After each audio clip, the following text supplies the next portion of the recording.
अस्सलाम वालेकुम वरहमतुल्लाहि वबरकातुहू।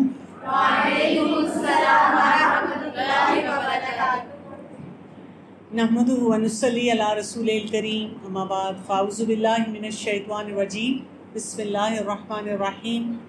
रब्बि इश्रह ली सदरी व यस्सिर ली अमरी वहलुल उक़दतम मिन लिसानी यफ़क़हू क़ौली। बात हमने करनी है तरबियत औलाद पे, और औलाद आपकी आंखों के सामने बैठी हुई है।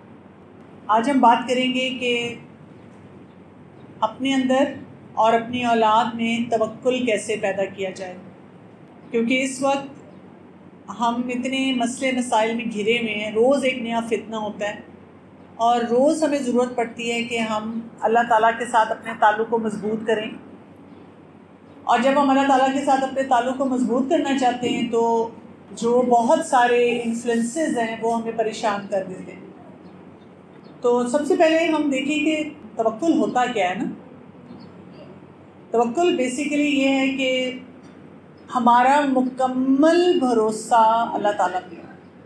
हमने ना जो काम भी करना है ये याद रखना है कि अल्लाह ताला हमारे साथ हैं। इससे हमें ये पता चलता है कि ये कोई पैसिव काम नहीं होता। पैसिव का मतलब होता है हम सोचें ना सोचें, करें ना करें, वो हो जाएगा। ऐसे नहीं है। हमें बाकायदा अपनी ज़िंदगी में हर वक्त ये याद रखना है अल्लाह ताला मेरे साथ हैं, और जो मेरी ज़िंदगी का मसला है उसको मैंने समझना है, और उसको मैंने समझते हुए अपना पूरा भरोसा अपने रब पे करना है। असबाब तो हमने इख्तियार करने हैं ना। जब हमें कोई मुश्किल पेश आती है तो हम सोचते हैं कि अच्छा इस पर करने वाला काम क्या है। और वो मशहूर हदीस याद रखें, जब एक शख्स रसूलुल्लाह सल्लल्लाहु अलैहि वसल्लम के पास आया और उसने आकर कहा मैं अपना ऊँट जो है उसको बांधूं या अल्लाह पे भरोसा करके वैसे छोड़ दूं और आपके पास आऊं। तो रसूलुल्लाह सल्लल्लाहु अलैहि वसल्लम ने उसके जवाब में कहा था इक़लहा व तवक्कुल, पहले जाओ जाकर उसको बांधो और फिर अल्लाह पे पूरा भरोसा करो। तो हमें ये पता चलता है कि जो भरोसा करना है ना, इसकी कुछ ख़ास खुसूसियात हैं।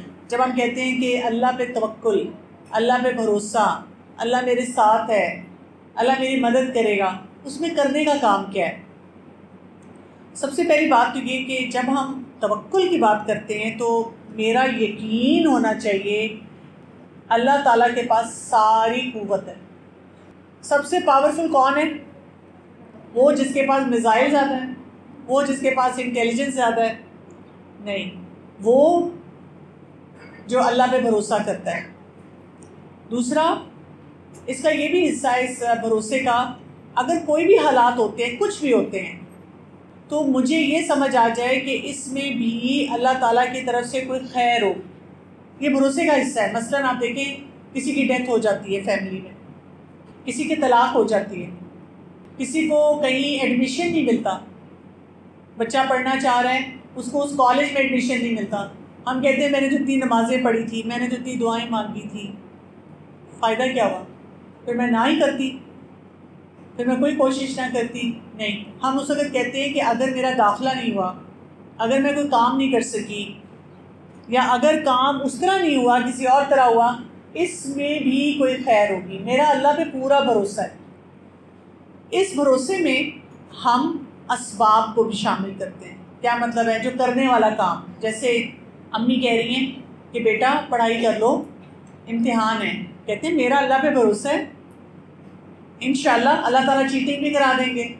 मेरी फ्रेंड मेरे साथ बैठी होगी, वो मुझे सब कुछ लिखा देगी और नंबर आ जाएंगे, कोई मसला ही नहीं है।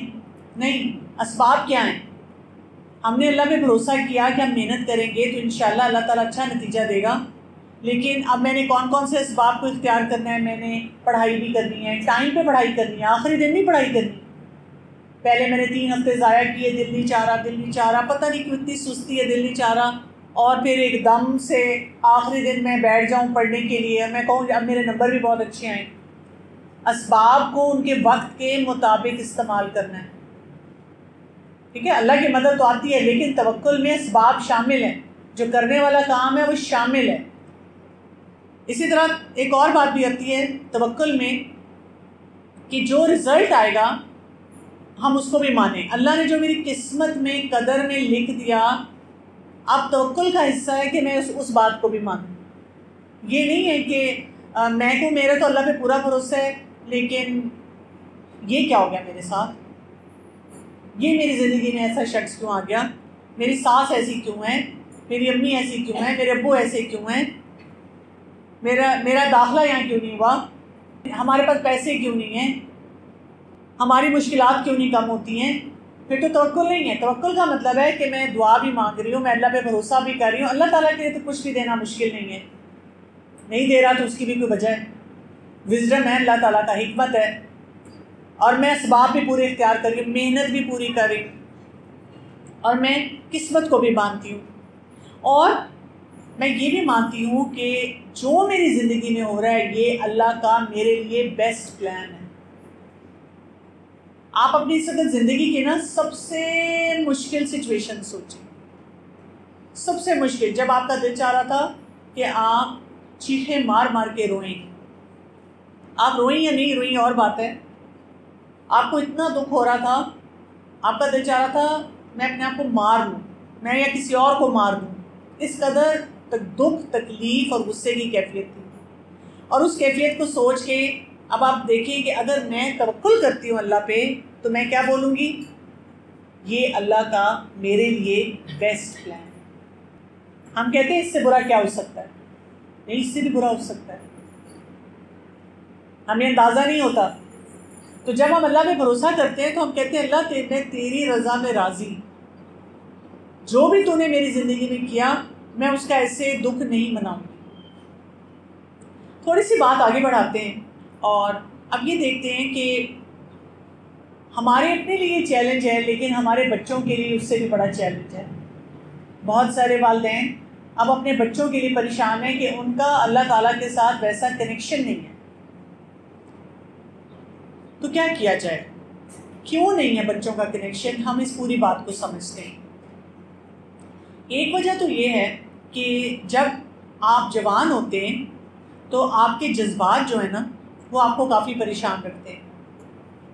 अब आप सोच लें कि आपके घर में इस वक्त कोई यंग बच्चा बच्ची है, जज्बाती हैं, दरवाज़ा ज़ोर से मारते हैं, मिसबिहेव करते हैं, बातें सुनाते हैं, हर बात पे कहते हैं हम पिज़्ज़ा बर्गर क्यों नहीं खा सकते, कोई टिकटॉक बना रहा है, कोई इंस्टा पे बैठा हुआ है, बात नहीं सुन रहे हैं, आप उनको बार बार बुलाते हैं कि जी आओ आकर कोई काम कर लो, उनका दिल नहीं चाहता, वो लड़ते हैं, बदतमीज़ी करते हैं।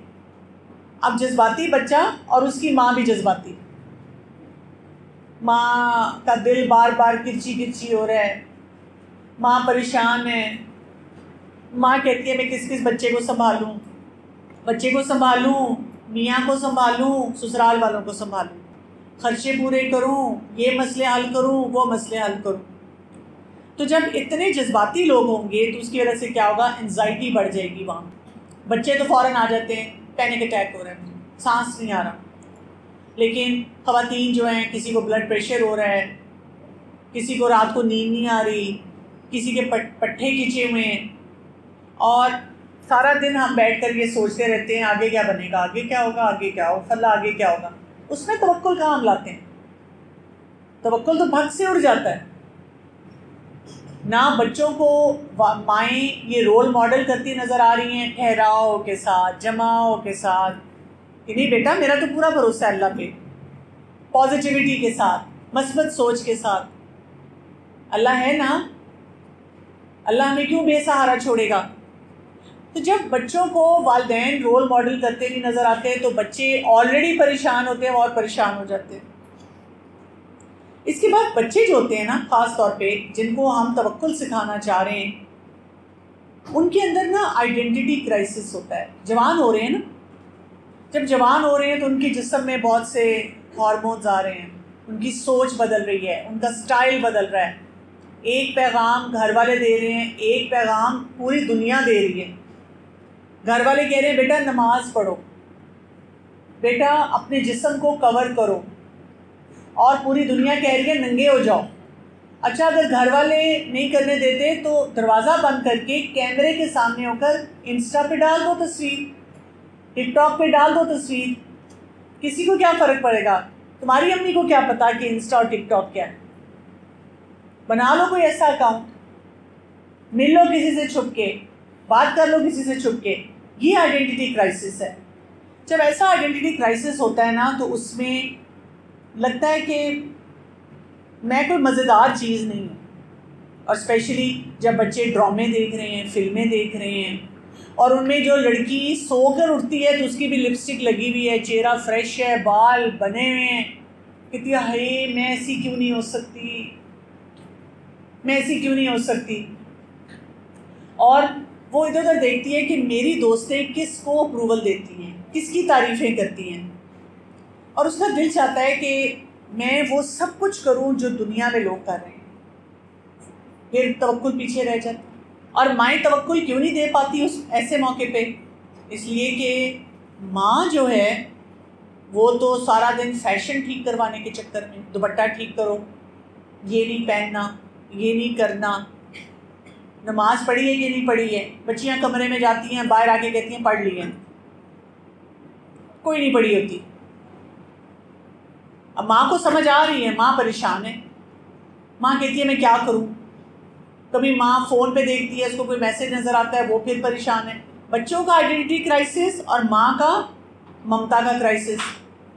मोहब्बत भी है बच्चों से, कैसे मोहब्बत करूँ, बेटा सिगरेट पीता नज़र आया, बेटे और बेटी के कमरे की सफाई की वेप नज़र आ गया, किसी को बता नहीं सकती। गलती से बच्चे का फ़ोन उठाया और देखा वो तो किसी लड़के से बात कर रही है, किसको बताऊँ, बदनामी हो जाएगी, क्या करूँ, ये नहीं समझ आ रही। बच्चे झूठ बोल रहे हैं। और इसी तरह बच्चों की ज़िंदगी में दीन नहीं है, ज़बरदस्ती की नमाजें, रोज़ा और पर्दा है, दीन नहीं है। ये नहीं मैं कह रही कि नमाज नहीं पढ़वानी या रोज़ा नहीं रखवाना या हिजाब का या लिबास का कोई कॉन्सेप्ट नहीं देना, शर्म हया का कॉन्सेप्ट नहीं देना, सब कुछ करना है।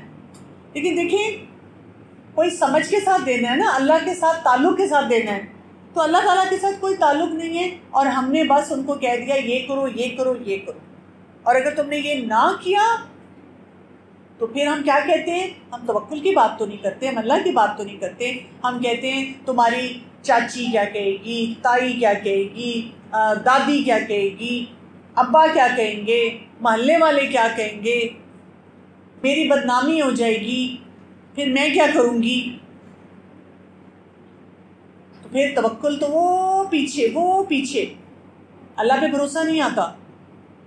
फिर आप देखिए बहुत सारी आइडियोलॉजीज़ हैं, आइडियोलॉजीज़ के सोचें जो इस वक्त सोशल मीडिया पे, ड्रामों में, फिल्मों में मौजूद हैं। और वो बच्चियाँ, फ़र्ज़ करें आप अपने घर में कहती हैं कि मैं तो जी अपने बच्चे को ना फ़ोन देती हूँ और ड्रामा भी नहीं देखने देती, या ड्रामा देखने देती हूँ तो एक ही ड्रामा देखना है और वो मैं साथ बैठ के देखती हूँ, और फिर मैं वहाँ बताती हूँ कि यहाँ इसमें क्या क्या गलत हो रहा है। आपको लगता है आपकी बच्ची सुन रही है? कोई नहीं सुन रही। वो स्विच ऑफ करती है, कहती है अम्मा का लेक्चर शुरू हो गया, जब वो बंद करेंगी तब सुनूंगी। आपका लगता है कि अगर आपने उनको फ़ोन नहीं दिया तो फ़ोन पे वो है ही नहीं, वो अपने स्कूल में अपनी फ्रेंड के साथ कोई जो सख्ती कर ले। इस वक्त माहौल ये बन चुका हुआ है कि बच्चे वहाँ जाकर सब एक्टिविटीज़ कर रहे हैं। बड़ा मुश्किल दौर है ना, फितनों का दौर है। अब इसका ये मतलब नहीं है कि हमने उनको सिखाना नहीं, बताना नहीं, लेकिन मैं आपको एक ट्रू पिक्चर देना चाह रही हूँ।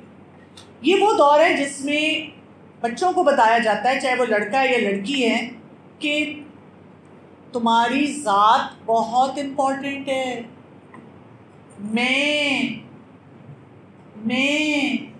मेरा फ़ोन, मेरा खाना, मेरा कमरा, मेरा जिस्म, मेरी मर्ज़ी, जो मेरा दिल चाहेगा मैं वो करूँगी।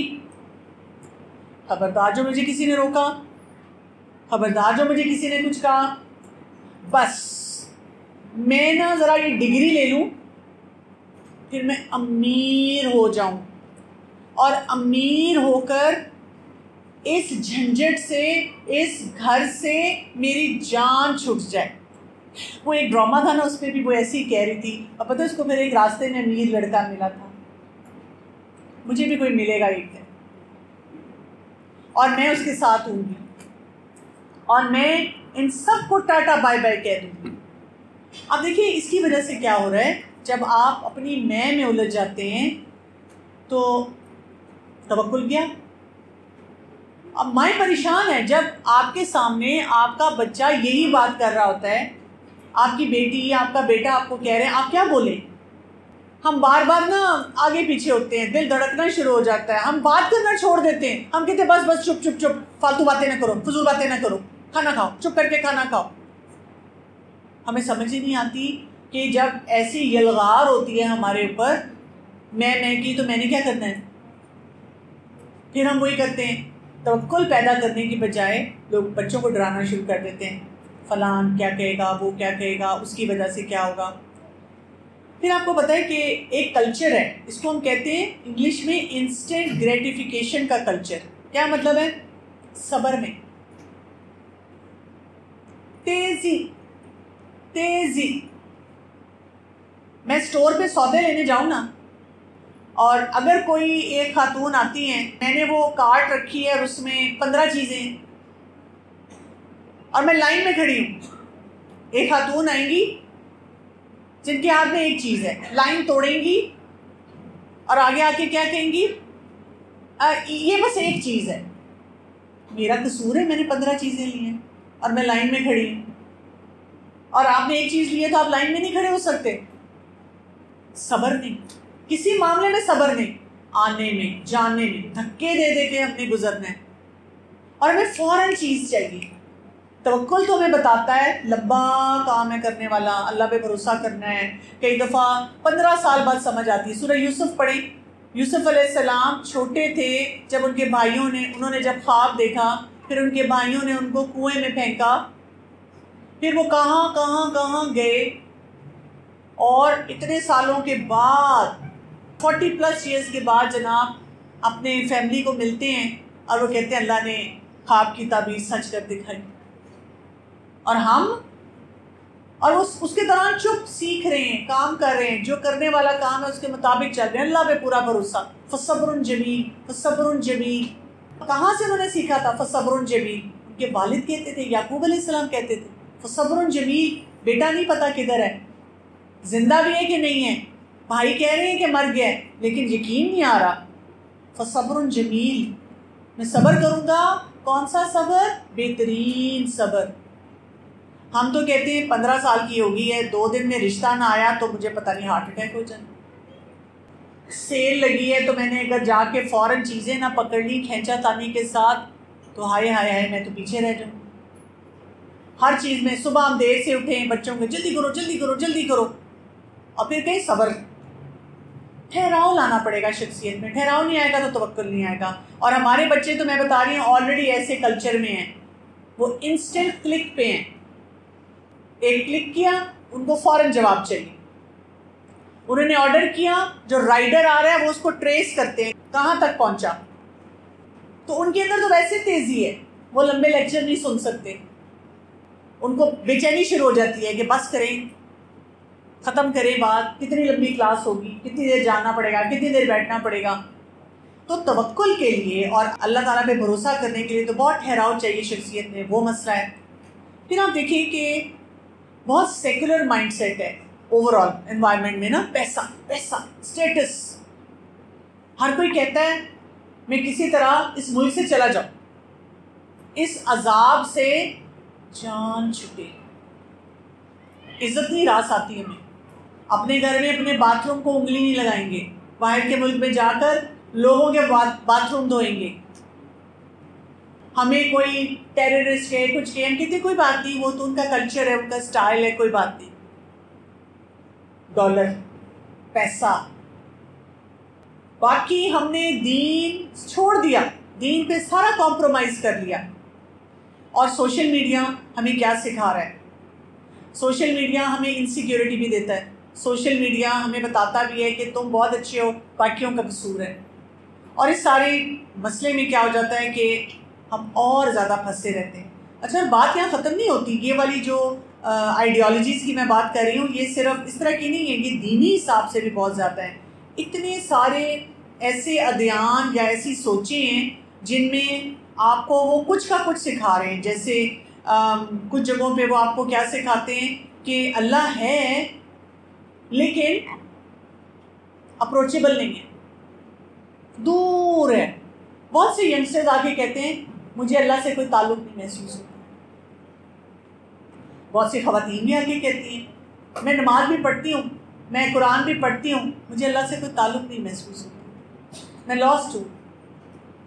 इसी तरह और ये चीज़ें हर कोई डिस्कस कर रहा होता है, हर एक के दरमियान बातों में आ रही होती हैं। फिर आप देखिए कि ये कहा जाता है कि साइंसेस ज़्यादा इम्पॉर्टेंट है। हमारे बच्चे कई दफ़ा साइकोलॉजी पढ़ते हैं, फ़िलासफ़ी पढ़ते हैं, साइंसेस पढ़ते हैं, तो वो क्या करते हैं, वो उसको ज़्यादा इम्पॉर्टेंट, उससे इम्प्रेस हो जाते हैं, उसको ज़्यादा अहम मानना शुरू कर देते हैं। आर्टिफिशियल इंटेलिजेंस पढ़ी और कहा वाह भाई वाह। और हम क्या कहते हैं, दीनदार लोग बेवकूफ़, उनको कुछ नहीं आता, उनके बारे में हम ऐसे ही बात करते हैं। कभी कभी हमें अंग्रेज़ी बोल के, अपनी डिग्री दिखा के लोगों को बताना पड़ता है कि पढ़ा लिखा शख्स भी जो है वो पर्दे में हो सकता है, वो अल्लाह पे भरोसा कर सकता है, वो अल्लाह की बात सुनने वाला हो सकता है। इम्प्रेशन है। इसीलिए हमारे बच्चों को लगता है अगर हम हिजाब पहन लेंगे तो खूबसूरत नहीं लगेंगे, पेंडू लगेंगे। कई लड़के अपनी अम्मियों को कहते हैं कि अम्मी प्लीज़ आप मुझे स्कूल कॉलेज ना लेने आना, आप इस हुलिये में होंगी तो बड़ा अजीब सा लगेगा। क्या करें अम्मा, रेड कारपेट पे एक डिज़ाइनर के कपड़े पहन के चलती नहीं आए बेटे को लेने, बेटी को लेने। माँ को माँ ही नज़र आना चाहिए ना, माँ को अल्लाह का बंदा ही नज़र आना चाहिए ना। इसी तरह ऐसे कॉन्सेप्ट्स भी बहुत ज़्यादा इंटरनेट पे और सोशल मीडिया पे वायरल हैं, जहाँ बच्चों को बताया जाता है कि अगर तुम्हें कोई ज़बरदस्ती कह रहा है ना, कंट्रोल कर रहा है, टॉक्सिक है, कंट्रोल ना होना। तो हम कहते हैं, अगर अम्मी कहती है बैठो खाना खाओ, प्लेट साफ करो और जाकर किचन में रख के आओ, उफ मेरी अम्मी इतनी कंट्रोलिंग है, इतनी कंट्रोलिंग है। मुझे जब भी कोई जवान बच्चियाँ आके कहती हैं ना मेरी अम्मी बहुत बुरी हैं, मैं कहती हूँ क्या करती हैं, कौन सा नशा देती हैं, कोकेन देती हैं, शराब देती हैं, क्या देती हैं?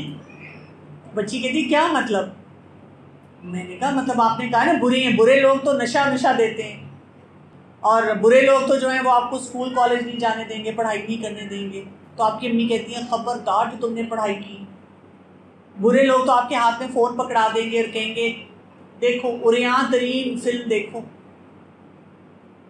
सारे उरियान काम करो, वल्गर काम करो। आपको कितनी बेटा वो बड़ी बड़ी गालियाँ सुनाना जो तुम फ्रेंड्स को देती हो, वो वाली बताओ, ये कहती हैं। ऐसे काम तो कोई भी माँ बाप नहीं कहते।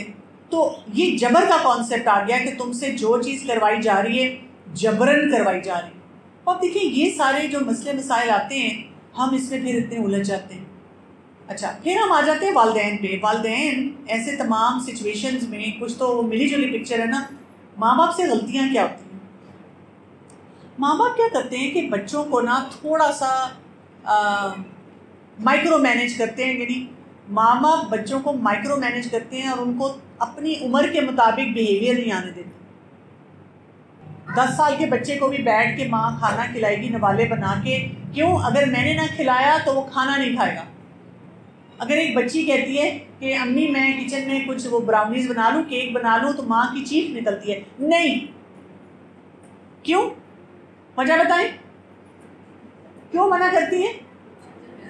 किचन गंदा कर दोगी। और फिर हम कहते हैं निकम्मी हो, लेटी हुई हो, कोई काम नहीं करती हो। तो बात यह है कि जब हम बच्चों को ट्रस्ट नहीं करेंगे, सिखाएंगे नहीं, उस प्रोसेस में नहीं डालेंगे, तो बच्चे कैसे काम करेंगे? बच्चों को ट्रस्ट करना पड़ेगा ना, उनको माइक्रो मैनेज नहीं करना, उनको अपने लिए छोटे छोटे फैसले करने देने हैं। बच्चा आकर पूछता है अम्मी ये करूँ ना करूँ, तो पूछे क्या ख्याल है आपका। लेकिन जब हम उनकी सोच को बंद कर देते हैं, आंखें नीचे करो, वो बंद करो, बदतमीजी नहीं करो, जवाब नहीं दो, अस्तगफिरुल्लाह, अल्लाह ताला के बारे में ऐसी बात बोलती हो, तुमने क्लास के बारे में ऐसे कह दिया, फलां के बारे में ऐसे कह दिया, आइंदा ना मैं तुमसे सुनूं, तो बच्चा सोचना तो नहीं छोड़ेगा, बच्चा आपको बताना छोड़ देगा। बच्चा कहेगा फाइन, जो माएँ मुझे कहती हैं कि मैं ना 5 दिन से नाराज़ हूँ बच्चे से, तो मैं कहती हूँ आपका ख्याल है बच्चा उसका प्रेशर लेगा? बच्चा 5 दिन से पिकनिक मना रहा है, शुक्र है अम्मी नहीं, ना लेक्चर मिल रहा है, ना कोई काम कह रही हैं, मुँह बना के बैठी है तो बैठी नहीं। हाँ, जिस दिन बच्चे को परमिशन लेनी है, पैसे लेने हैं, उस दिन आके वो माफ़ी मांग लेगी। वो कहती है कोई मसला ही नहीं है, जाऊँगी माफ़ी मांगूंगी, थोड़ी देर के लिए अपनी सेट हो जाएंगी, फिर करना तो मैंने वही है जो मेरा दिल चाह रहा है। एक ये बहुत बड़ी गलती है, ये नहीं करनी। हमने क्या करना है, बच्चों को उनकी उम्र के मुताबिक ट्रीट करना है। 10 साल का बच्चा खुद खाना खा सकता है, खुद खाना खाए। 15 साल का बच्चा जब आप उसको कहती हैं बेटा ये फ़ोन यहाँ रख दो और वो कहता है क्यों, तो आपने जवाब नहीं देना, आप बताना शुरू होती हैं, लिस्ट खोल लेती हैं, बेटा ये आंखों के लिए ख़राब है, बेटा इसमें बड़ी खुराफात है, बेटा इसमें ये मसले हैं। बेटा 15 साल के बेटे को कुछ नहीं पता, वो सिर्फ आपकी बैटरी ड्रेन कर रहा है। और जब आप ड्रेन हो जाती हैं तो फिर आप कहती हैं पकड़ो जाओ, तंग ना करो। अच्छा कहता मैंने तंग करता, फ़ोन मिल गया, जो टारगेट था मैंने टारगेट अपना अचीव कर लिया।